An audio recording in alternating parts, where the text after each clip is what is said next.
बहुत सारी ख़वातीन हैं जो इस तरह के मसाइल फेस कर रही होंगी। आप क्या रेकमेंड करती हैं, क्या सजेस्ट करती हैं कि किस किस्म के जो सबूत हैं इन ख़वातीन को अपने पास रखने चाहिए और किस तरह इन्हें फौरी तौर पर जो है वो अप्रोच करना चाहिए ताकि ये सिलसिला जो है वो रुक सके और ऐसे लोगों के खिलाफ जिनके ज़हनों में फितूर होता है कार्रवाई भी की जा सके।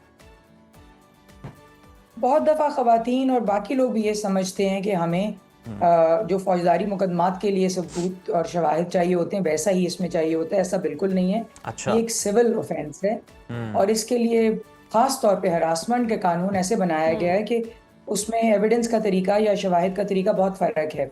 मैंने जिस तरह पहले कहा कि अगर एक खातून के साथ कोई वाक़या हुआ है, वो बाहर निकली है और उसने किसी को बताया है, तो हमारे लिए वो बताना अहम हो जाता है। साथ ही साथ जो ठोस सवाबित होते हैं, जिस तरह के आप देखते हैं सीसीटीवी कैमरा है या व्हाट्सएप मैसेजेस हैं। कई लोग डिसअपीयरिंग मैसेजेस लगा लेते हैं, तो मैं तलकीन करूंगी कि अगर कोई ऐसा नामुनासिब मैसेज आए तो फौरन स्क्रीनशॉट ले लें। हम स्क्रीनशॉट को कंफर्म कर सकते हैं, उसको वेरीफाई कर सकते हैं। सेकेंडली, अगर कोई बात हुई है तो जाके अपनी हरासमेंट इंक्वायरी कमेटी को फौरन रिपोर्ट करें, क्योंकि कसूर उस खातून या मर्द या ख्वाजा सिरा का नहीं है जिसके साथ हरासमेंट हुई है, कसूर उस शख्स का है जिसने हरासमेंट की है। तो हरासमेंट इंक्वायरी कमेटी इदारे के लिए बहुत लाजमी है कि वो बनाए और वो फाल हो, लोगों को उसके बारे में पता हो। आप अक्सर देखेंगे कि इदारे बना लेते हैं मगर छुपाते हैं, बनाते ही नहीं है पहले तो,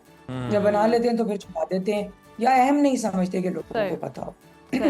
तो ख़वातीन को पता होना चाहिए, मर्दों को पता होना चाहिए, ख्वाजा सिरा को पता होना चाहिए कि कौन सी हरासमेंट इंक्वायरी कमेटी है, कौन से रवैये का बर्दाश्त करने की ज़रूरत नहीं है। अगर आपको नौकरी मिली है, चाहे किसी भी ओहदे पे मिली है, तो आपका काम किसी को खुश करना नहीं है, किसी के साथ चाय पीना नहीं, अपनी मर्जी के बगैर किसी के साथ जाना नहीं है, किसी को आपके पास खड़े होने की ज़रूरत नहीं है। और अगेन मैं ये एम्फसाइज करूंगी कि किसी को खुश करने की जरूरत नहीं। आपको अपने काम की तनख्वाह मिलती है। बिल्कुल बिल्कुल, बहुत बहुत आपका वैलिड पॉइंट है फौजिया साहिबा।